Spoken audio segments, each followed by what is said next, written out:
Portugal já escolheu. Um novo ciclo político começa agora. O que vem depois das eleições? Aceda à informação que não cabe numa manchete. Assine hoje, com até 55% de desconto, e habilite-se a ganhar um dos 10 cartões oferta FNAC que temos para oferecer. Tudo em observador.pt. Na Rádio Observador.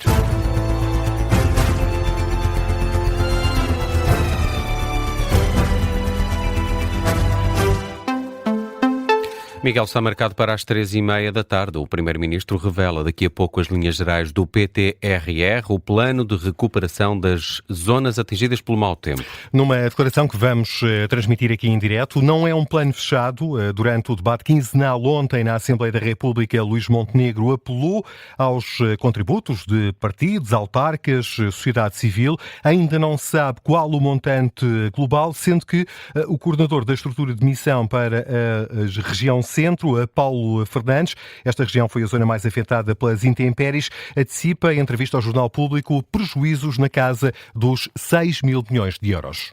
O Ministro da Defesa acusa André Ventura de insultar as Forças Armadas e de menorizar o sacrifício feito pelos militares. Isto depois de ontem, durante o debate quinzenal, o líder do Chega ter questionado o Primeiro-Ministro sobre o timing do empenhamento de militares no terreno. Ora, em declarações esta tarde, no Porto, durante a assinatura do contrato de venda de 4 navios da Marinha Portuguesa à República Dominicana, Nuno Melo respondeu à provocação, fala de um insulto aos militares no terreno, com elogios pelo meio à atuação das Forças Armadas. O que ali foi feito e dito pelo líder desse partido, que se diz líder da oposição, foi um insulto às Forças Armadas. Foi um desrespeito pelo seu esforço. Foi uma menorização do seu sacrifício. As Forças Armadas estão desde o primeiro dia no terreno a auxiliar as pessoas com tudo aquilo que lhes foi pedido, sendo que não compete às Forças Armadas dirigir e coordenar esse empenhamento. A reação do Ministro da Defesa à declaração ontem feita por André Ventura durante o debate quinzenal com o Primeiro-Ministro. Ora, Nuno Melo foi questionado sobre outro tema, não se alongou em comentários sobre a utilização de base das Lajes por um largo número de aviões militares dos Estados Unidos, no que é interpretado como um sinal de que pode estar para breve um ataque ao Irão. Nuno Melo remete o tema para o Ministério dos Negócios Estrangeiros. Existe um protocolo entre Portugal e os Estados Unidos da América para a utilização da base das Lajes. E a Defesa Nacional não tem que autorizar a utilização da base das Lajes, muito embora entregue à Força Aérea, porque essa utilização no que tem que ver com os Estados Unidos resulta desse protocolo. As informações sobre essa utilização não são da responsabilidade da Defesa Nacional, são entregues a outra área de tutela. O Ministério dos Negócios Estrangeiros. Ora, nos últimos dias o Observador contactou precisamente o Ministério dos Negócios Estrangeiros para pedir esclarecimentos sobre este caso, que remeteu esses esclarecimentos para o Ministério da Defesa. O Ministério da Defesa, como acabámos de ouvir, afirma que esta é uma competência do Ministério dos Negócios Estrangeiros, tutelado por Paulo Rangel. O historiador Bruno Cardoso Reis alerta que Portugal arrisca ficar associado a um eventual ataque norte-americano no Irão.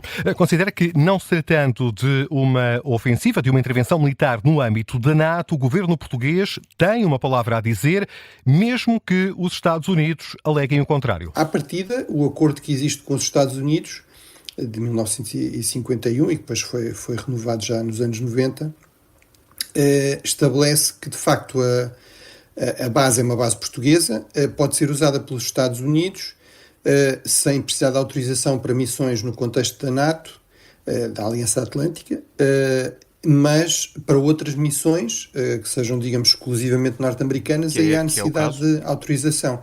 E, portanto, à partida, tudo indica que é o caso, não é? Os Estados Unidos podem sempre alegar que isto faz parte de algum tipo de movimentação no contexto da NATO, mas isso não parece muito provável. Para o historiador Bruno Cardoso Reis, entrevistado pelo jornalista do Observador Vasco Maldonado Correia, Portugal tem de fazer uma escolha, sabe que pode ficar ligado aos próximos passos seguidos pelo Pentágono. Acho que o governo português aí tem de equilibrar diferentes coisas. Por um lado, é evidente que se disser que não aos Estados Unidos, isso pode criar algumas tensões com os norte-americanos. Se disser que sim, de alguma forma fica associada a esta ação contra o Irão. Certos do Gabinete de Guerra com o historiador Bruno Cardoso Reis, que vai poder ouvir daqui a mais um pouco. Vai ficar disponível na íntegra em podcast. E agora falamos dessa visita de Marcelo Rebelo de Sousa à Espanha. O rei Filipe VI agradeceu a energia, sabedoria e coração do presidente português e no que ele dedicou a essa relação entre Portugal e Espanha. Uma declaração feita à margem do almoço oferecido pelo monarca espanhol ao presidente da República de Portugal no âmbito da última visita oficial do ainda chefe de Estado ao país vizinho, a visita de 2 dias que termina precisamente hoje.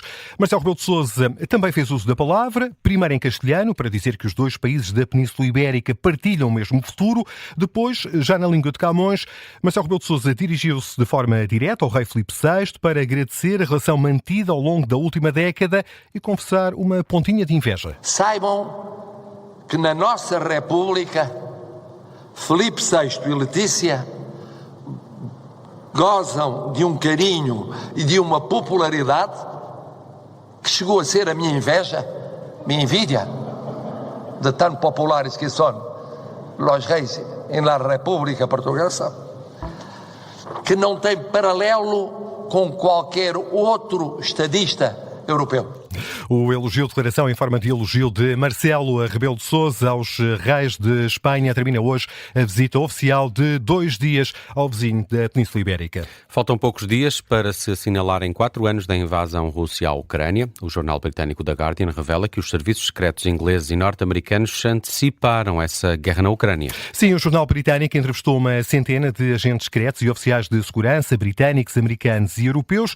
O artigo revela, Martim Madeira, agora aqui connosco em estúdio, o ceticismo da Ucrânia e da Europa face aos alertas americanos meses antes da invasão russa. Tudo começa em novembro de 2021 com uma chamada telefónica. O então diretor da CIA, William Burns, é enviado por Joe Biden a Moscou para avisar Putin de que os Estados Unidos sabiam da invasão que estava a ser planeada e que poderia ter consequências desastrosas tanto economicamente como politicamente. Putin ignorou as informações de Burns e o então diretor da CIA avisa o presidente russo de que um porta-aviões americano estava no Mar Negro e conseguia atingir a localização de Putin facilmente. Depois dessa conversa, Burns volta de Moscou para falar com Biden, onde avisa o presidente norte-americano de que a guerra viria. Martim, como é que os serviços secretos norte-americanos souberam dos planos de Vladimir Putin para invadir a Ucrânia? De acordo com o Guardian, a CIA julga que os planos de Putin começaram no início de 2020. A inteligência norte-americana descobriu, através de imagens satélite, vários movimentos de tropas considerados suspeitos, cuja única razão apenas poderia ser preparar uma guerra. E a Ucrânia foi avisada? Os alertas por parte dos Estados Unidos foram muitos. O presidente Joe Biden e vários elementos da CIA avisaram várias vezes Volodymyr Zelensky e os restantes serviços secretos europeus, mas foram sempre ignorados. No artigo, um agente europeu explica que a razão para o ceticismo da Europa era o facto de não confiarem nos Estados Unidos por causa do escândalo do Iraque e acharem ser uma loucura o plano de invasão de Putin, que acabaria com a introdução de um primeiro-ministro ucraniano fantoche. Já Volodymyr Zelensky acreditou sempre que os Estados Unidos estavam a ser alarmistas apenas para pressionarem a Rússia geopoliticamente. Apesar dos chefes do exército ucraniano pedirem para que Zelensky acionasse a lei marcial para pôr em marcha um plano de retaliação, o presidente ucraniano apenas o fez no dia da invasão. Martim Madeira, com o resumo deste artigo publicado pelo jornal britânico The Guardian, explica como os serviços secretos americanos e britânicos descobriram os planos de Putin muito antes da invasão da Ucrânia e como a Europa e Kiev ignoraram esses avisos. Vamos às notícias de âmbito local. Vamos a isso. E vamos começar pelo Seixal. A autarquia calcula que os prejuízos provocados pelo mau tempo rondem os 15 milhões de euros.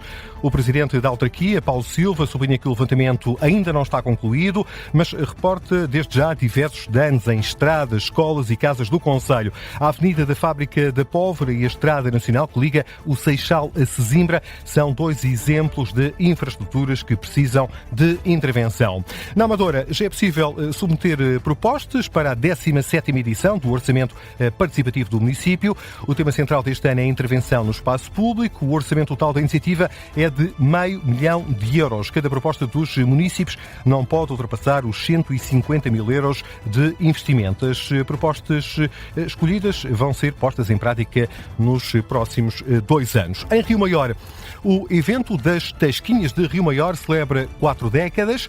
Esta edição especial acontece entre os próximos dias 27 de fevereiro fevereiro e 8 de março. É um dos maiores eventos gastronómicos do distrito de Santarém, destacado pelo Turismo de Portugal. Segundo o jornal regional Mais Ribatejo, o recinto reúne associações, clubes desportivos, coletividades culturais e espaços de produtos locais. A entrada é livre de segunda à quinta-feira.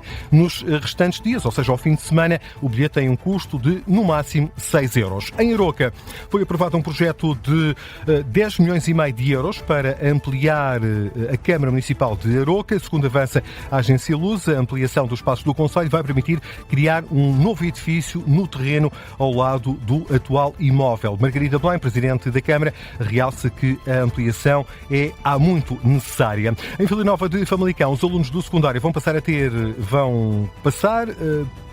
uma Assembleia Municipal Jovem. Este novo espaço de participação cívica foi aprovada na última sessão da Assembleia Municipal e pretende incentivar o envolvimento das gerações mais jovens e promover o debate sobre os problemas que atingem o concelho. A proposta foi apresentada pelo autarca Miguel Fidalgo, eleito pela Iniciativa Liberal.